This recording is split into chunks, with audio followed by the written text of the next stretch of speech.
bienvenue dans cette vidéo, dans ce rappel de cours de gestion concernant la gestion de l'offre.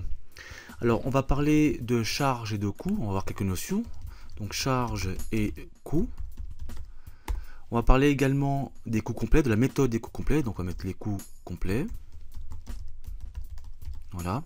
Et finalement on terminera par les critères de fixation, on va voir comment on peut fixer un prix de vente. Donc critères, voilà, de fixation d'un prix de vente. Ici on va modifier coût. Voilà, comme ça c'est mieux. Bien, alors quelques notions donc sur les charges et les coûts. Alors on va déjà distinguer les charges directes des charges indirectes. Alors une charge indirecte, qu'est-ce que c'est? C'est une charge qui est en fait facilement imputable, et je dirais même directement imputable à un produit ou un service, sans ambiguïté, car en fait elles sont engagées uniquement dans la fabrication de ce produit. Par exemple les charges de production ou de commercialisation. On saura par exemple que le prix du caoutchouc, si l'entreprise fabrique par exemple des pneus, cette charge, ce coût, sera directement lié à la fabrication du pneu. Donc là il n'y aura pas d'ambiguïté au niveau de la charge. Par contre, à l'inverse, les charges dites indirectes, elles qui ne sont pas, comment dirais-je, facilement imputables, puisqu'elles ne sont pas liées ou directement liées à l'exploitation. Par exemple, le salaire du service accueil, c'est un coût pour l'entreprise, mais ce n'est pas directement lié, je dirais, à la production, par exemple, toujours à mon exemple, du pneu. C'est quand même une charge.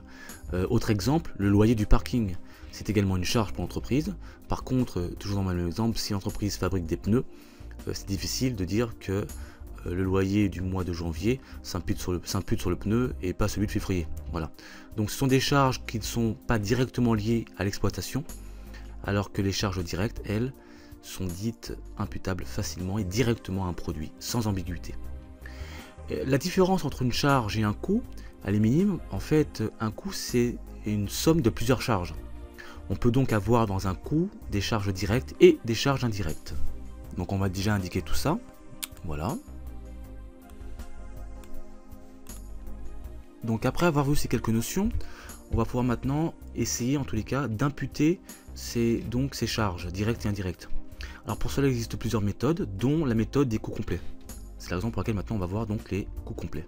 Cette méthode des coûts complets donc permet en fait d'imputer donc des charges directes et indirectes. On vient de le voir concernant les charges directes, ce sera assez facile. Par contre les charges elles indirectes seront plus difficilement imputables. Et c'est la raison pour laquelle d'ailleurs on les indique dans des tableaux de répartition. Dans ce tableau de répartition, on va dans un premier temps réaliser une répartition primaire, puis éventuellement une répartition secondaire.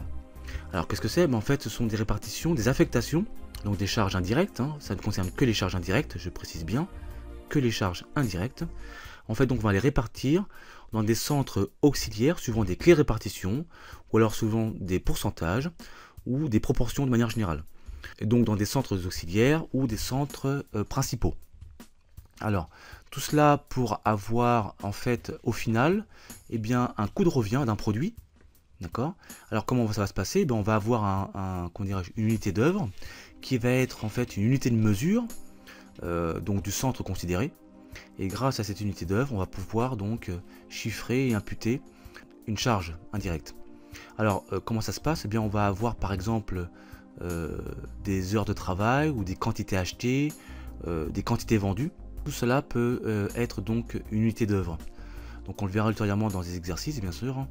Ici il faut savoir qu'il y a une formule concernant le coût d'unité d'œuvre, qui est donc un total de répartition secondaire ou primaire, généralement c'est secondaire, divisé donc par le nombre d'unités d'œuvre.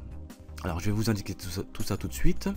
On a dit que les coûts complets, donc on avait la répartition primaire et secondaire, et également l'unité d'œuvre avec une formule. Voilà. Donc ceci, je vais vous l'indiquer comme cela. Voilà.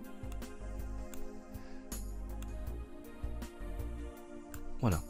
Donc c'est ce qu'on vient de voir. Tout est indiqué ici.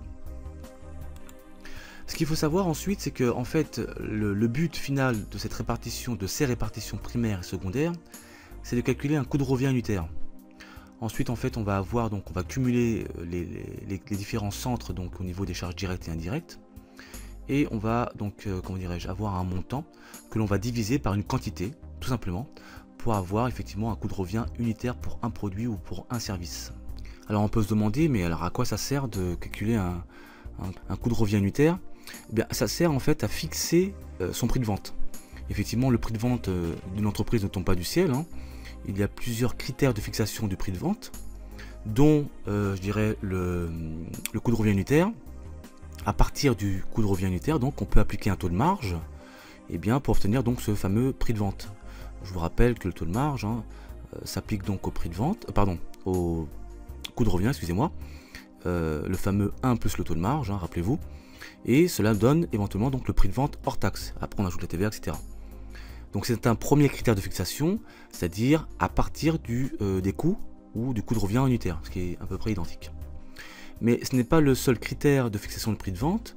On peut également fixer son prix de vente en fonction de la concurrence. En effet, il est important de connaître les prix du marché pour justement ne pas être hors marché. Ensuite, c'est à l'entreprise de se situer par rapport à la concurrence, soit en dessous, soit au-dessus, ou alors simplement s'aligner.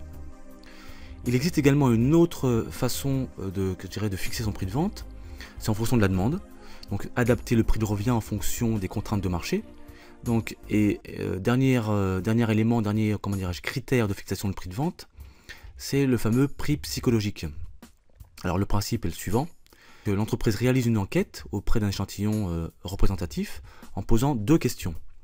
La première question, c'est en dessous de quel prix pensez-vous que cet article est de mauvaise qualité? La seconde question, c'est au-dessus de quel prix pensez-vous que cet article est trop cher? Alors j'ai déjà indiqué ce qu'on vient de dire.